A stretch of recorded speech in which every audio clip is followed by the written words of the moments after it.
भाजपाने निर्माण केलेल्या या नव्या पेचामध्ये एकनाथ शिंदे आता पुरते अडकलेले आहेत। मित्र हो, नमस्कार। स्थानिक स्वराज्य संस्थांच्या निवडणुका जाहीर होण्याआधीच उद्धव ठाकरे आणि राज ठाकरे यांनी भाजपाला आणि तसं पाहिलं तर महायुतीला पुरतं कोंडीत पकडलेलं आहे। ते तिहेरी भाषा आणि पहिलीपासून हिंदी हे महायुती सरकारचं धोरण विचारात आहे। या धोरणामुळे मराठी माणसाचं राजकारण करणाऱ्या राज ठाकरे आणि उद्धव ठाकरे यांना एक नवी इनिंग खेळण्याची संधी ऐतीच मिळाली आहे। खरं तर ती भाजपानं उपलब्ध करून दिली आहे असं म्हणायला हरकत नाही। बघा, मुंबई आणि मराठी या एका नाण्याच्या दोन बाजू आहेत। अहो, आधीच मुंबईमध्ये मराठी भाषा आणि मराठी माणूस गुदमरून गेले आहेत। भाजपाचं प्रेम असलेले परप्रांतीय मुंबई व्यापून टाकत आहेत। मराठी माणसाला मात्र हळूहळू मुंबई बाहेर ढकललं जात आहे। अर्धे अधिक मराठी माणूस मुंबईच्या बाहेर गेला सुद्धा। त्यातल्या त्यात बघा, गुजराती मंडळी तर आता मराठी माणसावर दादागिरी करू लागलेली आहेत।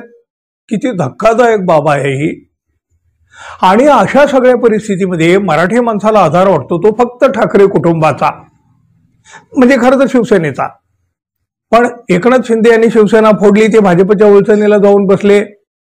माननीय बाळासाहेब ठाकरे यांचे नाव जरी ते घेत असले तरी बाळासाहेबांचे विचार मात्र त्यांच्या गटाकडून पुढे जाऊ शकत नाहीत आणि याचा अंदाज आता मराठी माणसाला सुद्धा आलेला आहे।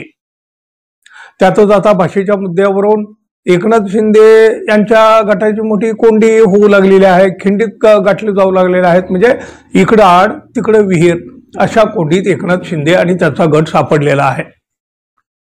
भारतीय जनता पक्षानं म्हणजे अर्थातच महायुतीनं महाराष्ट्रात तिहेरी भाषेचं धोरण राबवण्याचा जो निर्णय घेतलाय त्यामुळे बराच गदारोळ उठला। अर्थात या धोरणाच्या पाठीमागे तर देवेंद्र फडणवीस, पण भाषेचा हा मुद्दा एकनाथ शिंदे गटासाठी मोठी कोंडी करणारा ठरू लागलेला आहे। माननीय बाळासाहेब ठाकरे यांनी शिवसेनेची स्थापना केली तेव्हाच मराठी माणूस हा प्रमुख मुद्दा होता, केंद्रस्थानी होता।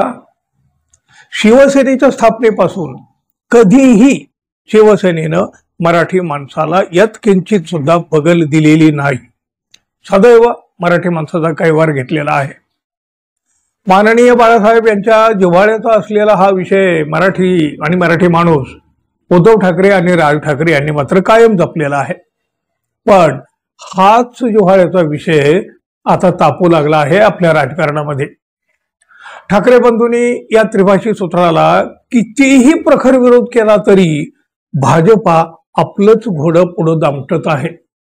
खरं तर त्यांचा हा अजेंडा आहे।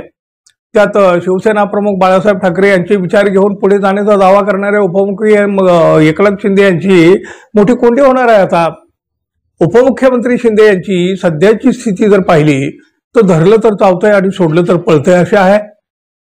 त्यामुळं हा विषय राज्यभर चर्चेचा देखील ठरू लागलाय।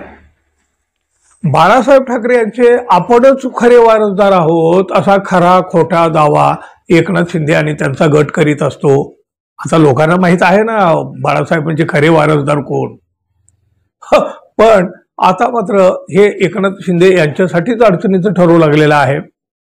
भाजपाकडून मराठी भाषा संकटात आणली जात असताना बाळासाहेबांचे वारसदार म्हणून घेणारे त्याच भाजपाच्या सोबत आहेत। एकनाथ शिंदे गटाचे दादा भुसे हे तर शालेय शिक्षण मंत्री आहेत।